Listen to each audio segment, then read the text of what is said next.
اعوذ باللہ السمیع العلیم من الشیطان اللعین الرجیم بسم اللہ الرحمن الرحیم الحمد للہ والصلاة علی آلہا اما بعد فقد قال اللہ سبحانہ وتعالی فی کتابہ المحکم و خطابہ المتقن و قولہ الحسن بسم اللہ الرحمن الرحیم قل لا یستوی الخبیث والطیب ولو اعجبک کثرۃ الخبیث۔ حضرات مومنین کرام، سادات و عظام، موالیان حیدر کرار اور برادران اسلام،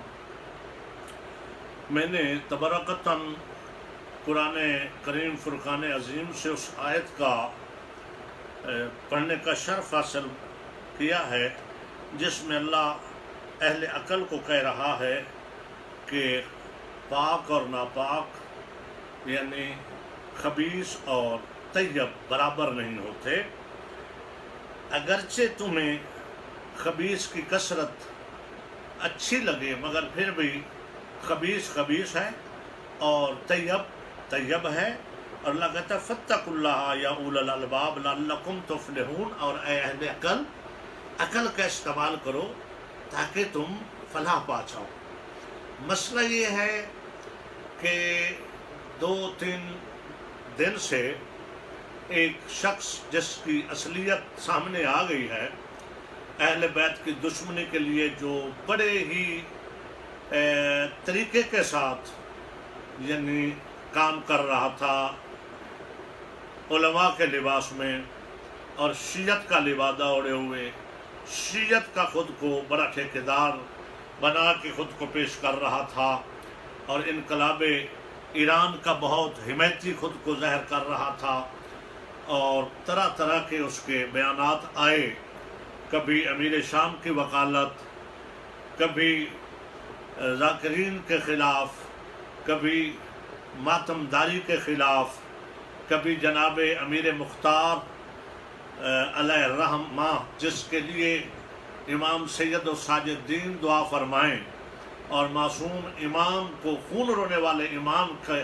چہرے پہ جس کی وجہ سے تبسم آئے، اس ہستی کے خلاف اس نے لب کشائی کی، اپنی زبان کو کھولا تو مختلف جوابات بھی آئے۔ تو اب تو اس نے حد کر دی یہ کہہ کر کہ مجالس عزا اور نماز تراویح جو ہے وہ ایک ہی قسم کی ہیں، جیسے تراویح ہے ویسے مجالس ہیں۔ تو اس نے ایسا شیعت پہ حملہ کیا ہے کہ جس سے لوگوں کے دل چور چور ہو چکے ہیں۔ تو آپ سوچیں گے کہ غلام اکبر ساقی اہل بیت کا ادنیٰ سا مداح خان کیوں خاموش رہا؟ میں خاموش نہیں رہا، میں 3-4 دن سے جب سے یہ سنا میں اس کی کھوج میں اس کے حسب و نسب تک پہنچا ہوں،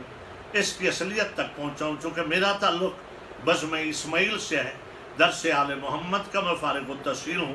مولانا مبلغ اعظم وکیل آل محمد کا یہ طرح امتیاز تھا کہ وہ دشمن کے بارے میں بھی گفتگو اتنی دیر تک نہیں کرتے تھے جب تک دلائل کے انبار اکٹھے نہیں کر لیتے تھے، اسناد کے انبار لگا لیتے تھے۔ تو پورے سیاق و سباق کے ساتھ گفتگو کرنے کے لیے پہلے دشمن کے گھر تک پہنچنا پڑتا ہے، اس کی اصلیت تک جانا پڑتا ہے۔ تو الحمدللہ آپ تمام مومنین کو میں یہ خبر دے رہا ہوں، اور جتنی خبر دے رہا ہوں اس کا قیامت تک جب تک زندہ ہوں ذمہ دار ہوں۔ کوئی ایک بات بھی غلط ہو تو میری سزا جو یہ چاہے اہل بیت کا دشمن وہ مجھے دے سکتا ہے اگر میری بات غلط ہو۔ ایک تو اس کا نام اصل یہ نام جواد نقوی نہیں ہے، یہ 2 نمبر نام ہے۔ اس کا پہلا نام فرزند علی شاہ تھا، یہ عبداللہ شاہ ڈرائیور کا بیٹا ہے، ہزارہ ڈسٹرکٹ سے اس کا تعلق ہے، ٹپا سیدہ جہاں اس کا گاؤں ہے، اور اس کا والد فوج کی اکیڈمی میں ڈرائیور کی ملازمت کرتا تھا، اور وہ کٹر پکا سنی تھا اور امیر شام کا بہت محبت کرنے والا تھا، جس کی وجہ سے اس کو امیر شام کی وکالت نصیب ہوئی۔ یہ اس کو والد کی طرف سے وراثت میں ملی ہے، اور اس کے ننیال ہری پور میں ہے، وہاں ٹنڈے گاؤں ہے، ٹنڈا یا ٹنڈوا اس طرح کا نام ہے، اس زمانے میں وہاں ہیں، اب بھی پکے مانے ہوئے ثلاثہ کے اور امیر شام کے مرید ہیں، پکے سنی ہیں، جس وجہ سے اس کے اندر یہ دونوں نجیب الطرف یعنی دونوں طرف سے، طرفین کی طرف سے، ننیال کی طرف سے بھی اور ددیال کی طرف سے بھی اہل بیت کی دشمنی اس میں کوٹ کوٹ کر بھری ہوئی ہے۔ اس کو پالا سید خضر حسین شاہ صاحب، جو اس کے رشتہ دار تھے، اس کے ماموں یا اس کے والد کے کسی طرف سے کزن تھے۔ پھر اس کو پالا اور اس کے والد کا جنازہ بھی سنی ہوا، اور پکا سنی تھا اس کا والد، تو انہوں نے، وہ شیعہ تھے خضر حسین شاہ، انہوں نے اس کو شیعہ مدرسے میں داخل کروایا، اور اس کا نام فرزند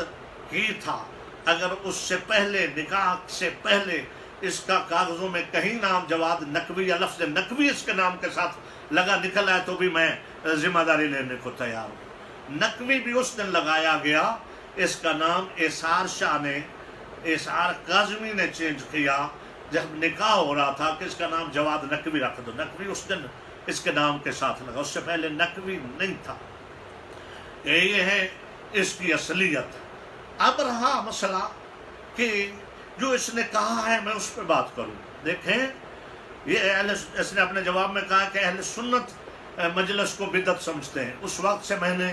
چونکہ میرا تعلق بین المذاہب امن کمیٹی سے بہت درینہ تعلق، اب بھی میرا تمام مکاتب فکر کے مفتی لیول کے لوگوں سے رابطہ ہوتا ہے ہر وقت۔ میں نے اہل حدیثوں کے مفتی نصر اللہ عزیز سے لے کر پیر ابراہیم سیالوی تک تمام مکاتب فکر کے علماء سے پوچھا کہ کیا مجلس ہے امام حسین کو، اہل بیت کے ذکر کو آپ کیا سمجھتے ہیں؟ انہوں نے کہا جی ہم کون ہوتے سمجھنے والے، عبادت ہے، رسول اللہ نے فرمایا ذکر علی عبادت، حسنین کریمین کا ذکر رسول اللہ نے کیا اللہ کے حکم اور وحی کے مطابق۔ کبھی ان کی وہ سواری بن گئے، ہاں جی، وہ سوار ہو گئے حسنین، کبھی جمعے کا خطبہ چھوڑ کے انہوں نے مجلس پڑھی، کبھی کسا کی چادر اوڑھ کے مجلس پڑھی۔ مجلس اہل بیت کے ذکر کو کہتے ہیں، مجلس اعزاز کو کہتے ہیں جس میں اہل بیت کی مصیبت بیان کی جائے۔ ہم سارے کے سارے اس ذکر کو تو بیان کرتے عبادت سمجھ کے، وہ عبادت بھی ہے، اللہ کا حکم بھی ہے، رسول کی سنت بھی ہے۔ کس چیز یہ کہتا ہے سنی بدعت سمجھتے ہیں؟ اپنے جواب میں اس نے کہا ہے، پہلے جو بکواس کی ہے وہ اور ہے۔ اب کہا جی میں نے کہا سنی یہ سمجھتے ہیں، کوئی سنی، کوئی اہل حدیث، کوئی دیوبندی ذکر اہل بیت کو بدعت نہیں سمجھتا،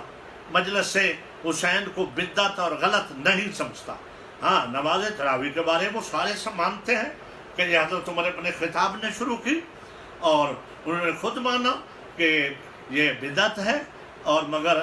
احسن بدعت ہے، باجماعت انہوں نے شروع کروائی، نہ رسول اللہ کے زمانے میں، نہ حضرت ابوبکر کے دور میں، مگر انہوں نے کہا یہ بدعت حسنہ ہے۔ مجھے اس پہ بحث نہیں کرنی، وہ ان کے مسلک اور مذہب کو، وہ پڑھیں 8 پڑھیں 20 پڑھیں، جماعت سے پڑھیں، فرادہ پڑھیں، مجھے اس سے لینا دینا نہیں ہے۔ میں اس سے پوچھنا چاہتا ہوں کہ وہ تو کہہ رہے ہیں کہ ہم مجلس کو عبادت سمجھتے ہیں، تراویح کو ہم سمجھتے ہیں کہ حضرت عمر ابن خطاب نے شروع کی۔ مجلس تو آل محمد کی، ذکر تو خود اللہ کرتا ہے، درود بھیجا محمد اس کی حال پر، اور رسول اللہ نے مجلس پڑھی، یہ رسول کی سنت ہے اور دین کی بقا کی ضامن ہے یہ عزاداری سید شہداء۔ تو مجھے اپنی قوم سے اور ان قوتوں سے ایک التماس کرنی ہے۔ میں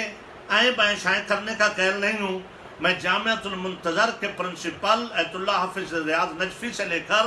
علامہ راجہ ناصر صاحب قبلہ تک، اور شیخ الاسلام سرکار علامہ محسن نجفی، جامع اہل بیت والی